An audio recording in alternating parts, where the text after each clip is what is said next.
അമ്മേ. ഹരിനാരായണനല്ലേ? അതെ, ഹരി തന്നെ. രഘുത്തമ്മനല്ലേ? അതേടോ, ഞാൻ തന്നെ. എത്ര വർഷമായിടോ തന്നെ കണ്ടിട്ട്? 30 വർഷം. അച്ഛന് മാറ്റം കിട്ടിയതല്ലേ, അപ്പോൾ പോയതാ. 8 വർഷങ്ങൾക്ക് മുമ്പ് ഒറ്റപ്പാലത്ത് വെച്ച് തൻ്റെ കൊച്ചമ്മാനെ കണ്ടിരുന്നു, രതിയുടെ മോളുടെ കല്യാണത്തിന്. അന്ന് അദ്ദേഹം പറഞ്ഞു താൻ മലപ്പുറത്ത് തഹസീൽദാരാണ്. അതെ അതെ. വിവാഹം കഴിച്ചിട്ടില്ലെന്നും. ഒന്നും മറക്കാനായില്ലടോ. അറിയാം, സാക്ഷിയല്ലടോ ഞാൻ. രക്തം പാർന്ന് അവസാനിച്ചിട്ടും ആശുപത്രിയിൽ എത്തിക്കാനായില്ലല്ലോ. പാലമണിയായിരുന്നില്ലേ? ആരെയും കുറ്റപ്പെടുത്തണ്ട, ജീവിതം ഇങ്ങനെയൊക്കെയാകും. നടയടയ്ക്കും മുമ്പ് ഞാൻ അങ്ങോട്ട് ചെല്ലട്ടെ. ഓക്കെ, ശരി, നമുക്ക് കാണാം.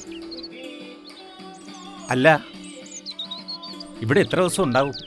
ഇന്ന് സന്ധ്യ വരെ.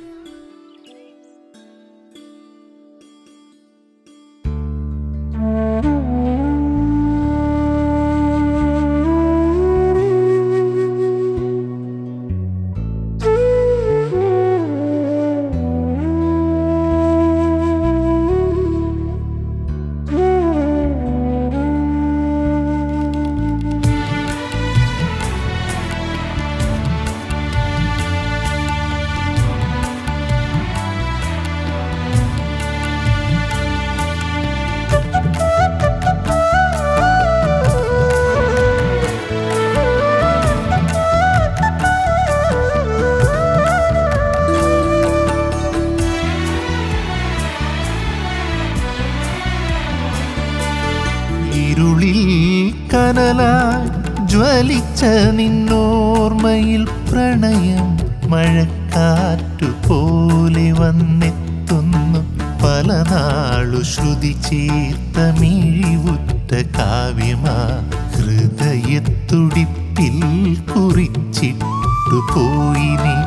ഇരുളിൽ കനലായി ജ്വലിച്ച നിന്നോർമ്മയിൽ പ്രണയം മഴക്കാറ്റുപോലെ വന്നെത്തുന്നു. പല നാളു ശ്രുതി ചേർത്ത മിഴിവുറ്റ കാവ്യമാ ഹൃദയത്തുടിപ്പിൽ കുറിച്ചിട്ടു പോയി നീ.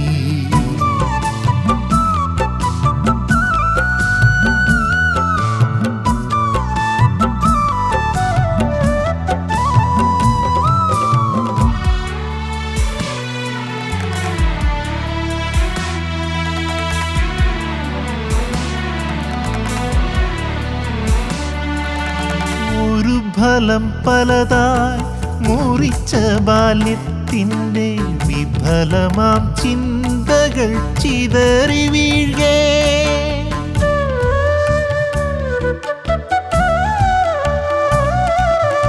ഒരു ഫലം പലതായി മുറിച്ച ബാല്യത്തിൻ്റെ വിഫലമാം ചിന്തകൾ ചിതറി വീഴേ.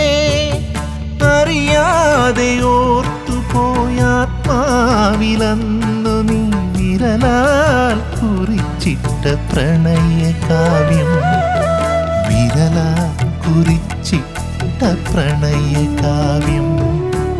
ഇരുളിൽ കനലാൽ ജ്വലിച്ച നിന്നോർമ്മയിൽ പ്രണയം മഴക്കാറ്റുപോലെ വന്നെത്തുന്നു. പല നാളു ശ്രുതി ചേർത്ത മിഴിവുറ്റ കാവ്യമാ ഹൃദയത്തുടിപ്പിൽ കുറിച്ചിട്ടു പോയി നീ.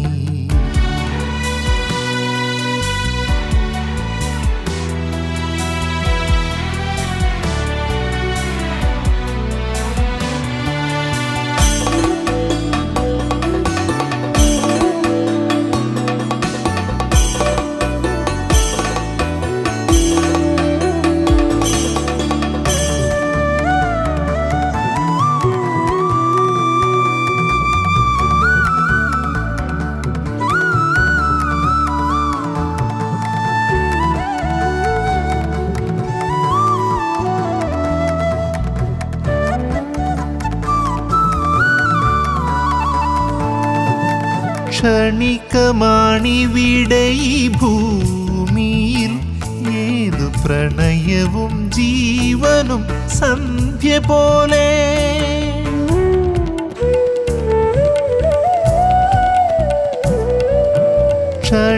ക്ഷണികമാണിവിടെ ഈ ഭൂമിയിൽ ഏതു പ്രണയവും ജീവനും സന്ധ്യ പോലെ. അണയാത്ത ദീപമായിരുൾ വീണ മണ്ണിൻ്റെ മടിയിലെ പൂക്കളായി മാറുന്നു നാം. മടിയിലെ പൂക്കളായി മാറുന്നു നാം. ഇരുളിൽ കനലായി ജ്വലിച്ച നിന്നോർമ്മയിൽ പ്രണയം മഴക്കാറ്റുപോലെ വന്നെത്തുന്നു. പല നാളു ശ്രുതി ചേർത്ത മിഴിവുറ്റ കാവ്യമാ ഹൃദയത്തുടിപ്പിൽ കുറിച്ചിട്ടു പോയി നീ.